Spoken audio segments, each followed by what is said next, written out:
ചൊറിച്ചിലും മറ്റു ബുദ്ധിമുട്ടുകൾ ഉണ്ടാക്കുന്ന ഈ ഒരു കണ്ടീഷൻ വളരെ പെട്ടെന്ന് തന്നെ നമുക്ക് ഈ ഒരു തരത്തിലാക്കി മാറ്റാനായിട്ട് സാധിക്കും. ഫംഗൽ ഇൻഫെക്ഷൻ എന്ന് പറയുന്നത് ഒരുപാട് പേര് പറയുന്ന ഒരു സ്കിൻ കംപ്ലൈൻ്റ് ആണ്. ഇത് എന്തുകൊണ്ടാണ് ഉണ്ടാവുന്നത്, എങ്ങനെയൊക്കെ നമുക്കിത് മാറ്റിയെടുക്കാം എന്നതാണ് ഇന്നത്തെ വീഡിയോയിൽ പറയാൻ പോകുന്നത്. ഞാൻ doctor Athira, Bhoomi natural cure and wellness, Koottanad. Fungal infections കൂടുതലായിട്ട് സമ്മറിൽ, അതുപോലെ തന്നെ വേർപ്പ് കൂടുതലായിട്ട് ഉണ്ടാവുന്ന ആളുകളിൽ, ഹൈജീനിക് അധികം നോക്കാത്ത ആളുകളിലൊക്കെ ഇത്തരത്തിലുള്ള പ്രശ്നം കണ്ടുവരുന്നുണ്ട്. അത് കൂടാതെ മറ്റുള്ളവരിൽ ഈ ഫംഗൽ ഇൻഫെക്ഷൻസ് ഉള്ളവരിൽ നിന്നും നമുക്കത് കിട്ടാനായിട്ടുള്ള സാധ്യതകളുണ്ട്. ഇത് എങ്ങനെയാണ് ഉണ്ടാവുന്നതെന്ന് വെച്ചിട്ടുണ്ടെങ്കിൽ കൂടുതലായിട്ട് ഇത് ഈർപ്പം കൂടുതലുള്ള ഏരിയകളിലാണ് ഇത് മെയിനായിട്ട് വരുന്നത്. ഫംഗസ് എന്ന് പറയുന്നത് ഒരു അണുജീവിയാണ്. അത് നമ്മുടെ ശരീരത്തിലേക്ക് കയറി അത് പിന്നീട് വർദ്ധിക്കുകയാണ് ചെയ്യുന്നത്. ഇത്തരത്തിൽ ഉണ്ടാവുന്നത് പിന്നീട് നമ്മൾ അവിടെ ചൊറിയുകയോ മറ്റോ ചെയ്യുമ്പോൾ നഖത്തിനുള്ളിലേക്ക് ഇതിൻ്റെ പോഴ്സ് കയറുകയും അത് പിന്നീട് മറ്റു ഭാഗങ്ങളിലേക്ക് വന്ന് അവിടെ വീണ്ടും ഫംഗൽ ഇൻഫെക്ഷൻസ് ഉണ്ടാവാനായിട്ട് കാരണമാവുകയും ചെയ്യുന്നു.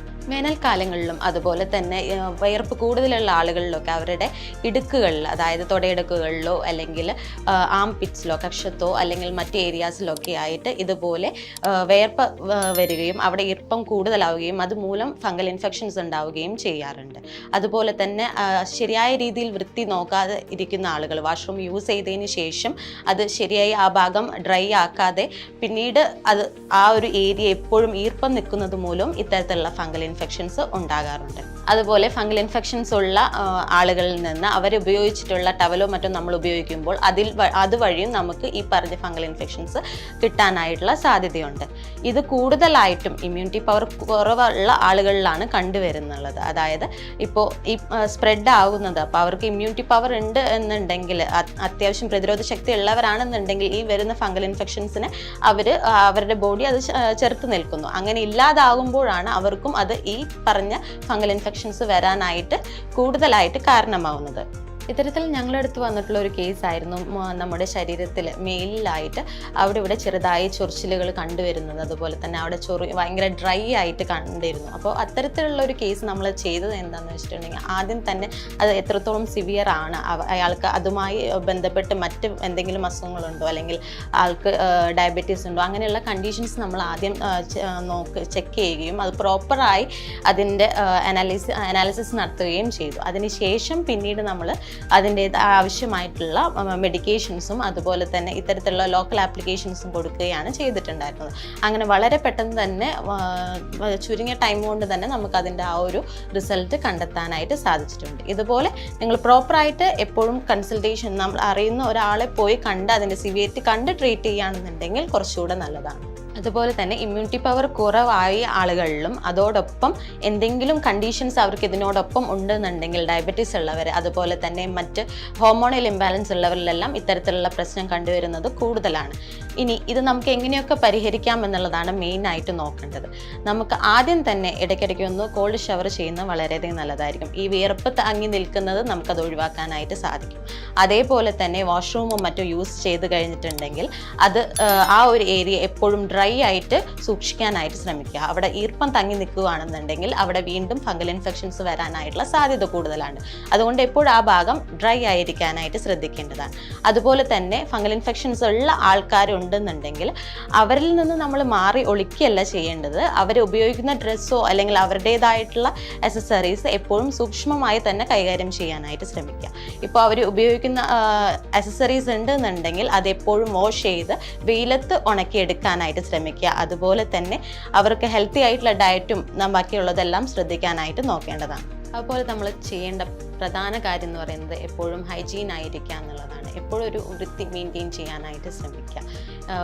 നമ്മൾ ഉപയോഗിക്കുന്ന ഡ്രസ്സുകളാണെങ്കിലും എപ്പോഴും പ്രോപ്പറായി വാഷ് ചെയ്ത് ഡ്രൈ ചെയ്ത് യൂസ് ചെയ്യാനായിട്ട് ശ്രമിക്കുക. അത് സൺലൈറ്റിൽ കീഴിലിട്ട് അത് ഡ്രൈ ചെയ്ത് യൂസ് ചെയ്യുകയാണെന്നുണ്ടെങ്കിൽ അത് കുറച്ചുകൂടെ നല്ലതായിരിക്കും. അതുപോലെ തന്നെ ഇനി ജോക്ക് സ്റ്റിച്ച് എന്ന് പറഞ്ഞൊരു കണ്ടീഷൻ കൂടിയുണ്ട്. നമ്മുടെ ജെനിറ്റൽ ഏരിയയിൽ ഈ പറഞ്ഞ പോലെ തന്നെ ഫംഗൽ ഇൻഫെക്ഷൻ ഉണ്ടായി നമ്മളവിടെ വല്ലാതെ ചൊറിഞ്ഞ് അവിടെ ഒരു കറുപ്പ് നിറം ചെറുതായി വന്നു തുടങ്ങുന്ന ഒരു കണ്ടീഷനാണ് ഇത്. ഇത്തരത്തിലുള്ളതും ഒരു ഫംഗൽ ഇൻഫെക്ഷൻസിൻ്റെ ഇതിൽ വരുന്നത് തന്നെയാണ്. അപ്പോൾ ഇതിനും നമുക്ക് ചെയ്യാൻ പറ്റുന്നതെന്ന് പറയുന്നത് ഹിപ്പ് ബാത്ത് എടുക്കുന്നത് വളരെയധികം നല്ലതാണ്. ഹിപ്പ് ബാത്തിൽ ഇളം ചൂടുവെള്ളത്തിൽ നമുക്ക് ആര്യവേപ്പിലയോ അല്ലെങ്കിൽ കല്ലുപ്പോ ഇട്ടിട്ട് കുറച്ച് സമയം അതിനകത്ത് ഇരിക്കുകയാണെന്നുണ്ടെങ്കിൽ ഈ ഒരു കണ്ടീഷൻ വളരെയധികം നല്ലതാണ്. അത് കുറയ്ക്കാനായിട്ട് വളരെയധികം സഹായിക്കുന്നതാണ്. അതുപോലെ തന്നെ മറ്റു ഭാഗങ്ങളിൽ ഉണ്ടാവുന്ന ഫംഗൽ ഇൻഫെക്ഷൻസിനും ഈ പറഞ്ഞ പോലെ തന്നെ നമ്മൾ കുളിക്കുന്ന സമയത്ത് ആ വെള്ളത്തിൽ ഈ പറഞ്ഞ ആര്യവേപ്പിലയോ അല്ലെങ്കിൽ കല്ലുപ്പോ ചേർത്ത് നമ്മൾ അത് ഉപയോഗിച്ച് കുളിക്കുകയാണെന്നുണ്ടെങ്കിലും അതിന് വളരെയധികം സഹായിക്കുന്നതാണ്. ഇനി ഉള്ള ഏരിയാസ്, ഈ ഫംഗൽ ഇൻഫെക്ഷൻസ് ഉള്ള ഏരിയാസിൽ നമുക്ക് ആര്യവേപ്പിലയും മഞ്ഞളും ഇട്ട് വെള്ളം തിളപ്പിച്ചിട്ട് ആ വെള്ളം കൊണ്ട് വാഷ് ചെയ്യുന്നതും വളരെയധികം സഹായിക്കുന്നതാണ്. ഇത് അവിടെയുള്ള ആ ഫംഗൽ ഇൻഫെക്ഷൻസ് കുറയ്ക്കാനായിട്ട് വളരെയധികം സഹായിക്കുന്നുണ്ട്.